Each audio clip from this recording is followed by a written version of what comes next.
Ndị be anyị ekene m unu nke onye chiri ya zere. Ekpere m bụ na ọ ga-adịrị nwoke mma dịkwazịrị nwaanyị na mma. Anyị ga na-eje eje na-abata abata. Ngwa anyị ji eko agaghị aka anyị.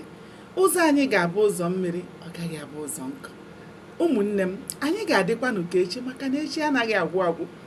Aka m bụkwa nwanne ụnụ nwaanyị Oriakụ Uju Anyanwụ, onye nkụzi Igbo n'iru akwụkwọ abụmụta asụsụ Igbo. Biko ọ bụrụ na ị naghị esonyere m, gbanị ya na-esonyere m, ọ bụkwanụ mmadụ ka eji aka.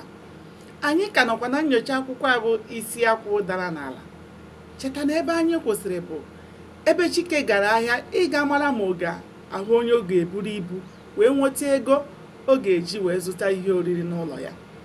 Mana oge ha gaziri, ọ bụrụ na ndị ahịa ataki bịara ịkpụrụ ndị agaghị ọgụ ka ha gawa ọgụ.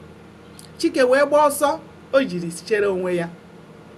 Ka Chike gbaziri ọsọ bata n'ụlọ, ụmụ ya gbatara ya ṅụọrọ ya wee gwa ya na agụụ na-agụ ha. Mgbe ụmụ ya gwara ya ihe a, ike gwụrụ Chike, anya mmiri juru ya isi. Mana ọ bụrụ na ọ bebe akwa n'ihu ụmụ ya, gịnị ọ bụ akwa ka ụmụ ya ga-eri? O wee jie onwe ya maka na ọ gba n'ụtụtụ begide akwa chiejie, ihe oriri agaghị apụta. Chike wee chechaa echiche wee kpebie na ihe na-enweghị otu na-eme na otu na-eme ya dị.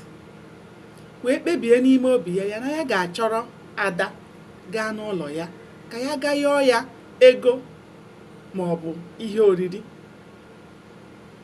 Chike mechara kwado wee jikere wee chọrọ Ada wee gawa. Chike wee ruo n'ụlọ Ada, kụọ aka.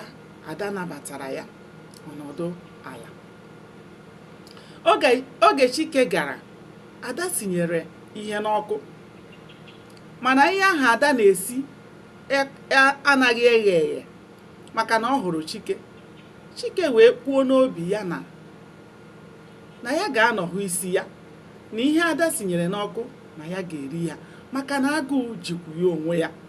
Mana o ji obi nwoke wee na-edi ya. Ka Ada na Chike nọzi, ọ dịghị onye na-atụpụrụ ibe ya ọnụ, ọ dịkwaghị na onye na-ajụ ibe ya kedu ka ị mere. Ada anaghị ajụ ya kedu maka ụmụaka. Ha abụọ nọ, o nweghị onye na-ajụ ibe ya ajụjụ. Otu a ka ha si nọrọ. Ada na-eme ọga na kichin ọpụta, ọgakwa ọpụta. Chike na-anụ isi ihe ndị a ọ na-esi, na-eche ka nwunye ya butere ya nri, mana ọ dịghị nke ọ hụrụ. Ada nọkata bunie azịza. Ụnụ mana mgbe mmadụ bịara n'ụlọ mmadụ, onye abịara n'ụlọ ya bunie azịza, na ihe ọ na-egosi bụ igwe onye bịara ije na ụna ya eruola. Ada buru azịza na-aza ụlọ. Chike agbasị ya nkịtị.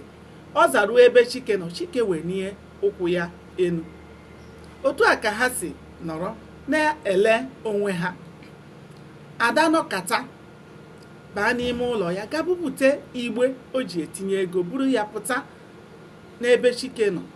Oge Chike hụrụ ka o meghere igbe a wee fụ ego di ya, obi bụ ya sọ aṅụrị na nwunye ya ga-enye ya ego ya na ụmụ ha ga na-eji na-eri nri. Mana Ada nọ n'iru Chike wee gụgide ego ndị a gụchaa, tinyekwa ya n'ime igbe ahụ azụ, kpuchie ya bụ igbe wee buru igbe ahụ wee bubaa n'ụlọ. Aga m adọbiri ya ebe a ka ya bụ ọhịa dịka ọ bụ na-enwe amaghị ya. Ụbọchị ọzọ ka anyị bido ebe anyị kwụsịrị.